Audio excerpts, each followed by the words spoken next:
নমস্কার বন্ধুরা। মাধ্যমিক পরীক্ষা শেষ, এখন ছুটি কাটানোর সময়। কিন্তু অনেকেই এই সময়টা চিন্তায় আছো। কারো পরীক্ষা ভালো হয়েছে, আবার অনেকেরই মনে হচ্ছে পাশ করতে পারবো তো। বিশেষ করে ইতিহাস, ভূগোল, জীবনবিজ্ঞান আর অঙ্ক, এই বিষয়গুলো অনেকের কাছেই কঠিন লেগেছে।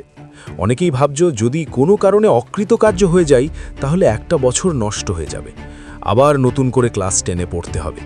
এই চিন্তায় অনেকের রাতের ঘুম পর্যন্ত উড়ে গেছে। কিন্তু বন্ধুরা, এত ভয় পাওয়ার কোনো দরকার নেই। পরীক্ষায় পাশ করা সম্পূর্ণ নির্ভর করছে তোমরা খাতায় কিভাবে লিখেছো তার ওপর।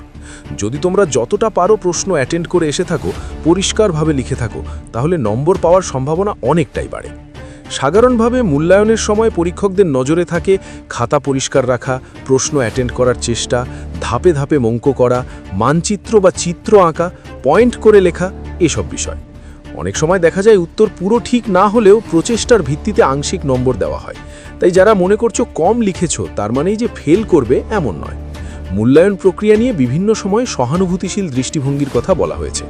রাজ্যের মুখ্যমন্ত্রী মমতা বন্দ্যোপাধ্যায়, শিক্ষামন্ত্রী ব্রাত্য বসু এবং মধ্যশিক্ষা পর্ষদের সভাপতি রামানুজ গঙ্গোপাধ্যায় সকলেই শিক্ষার্থীদের স্বার্থের কথা মাথায় রেখে মূল্যায়নের গুরুত্বের কথা বলেছেন। তবে শেষ পর্যন্ত নম্বর নির্ভর করবে তোমার লেখার ওপরই। তাই এখন ফলাফল নিয়ে অতিরিক্ত দুশ্চিন্তা না করে নিজের সময়টা উপভোগ করো।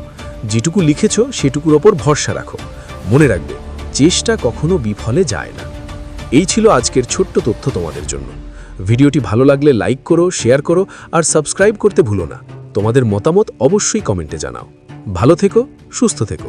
ধন্যবাদ।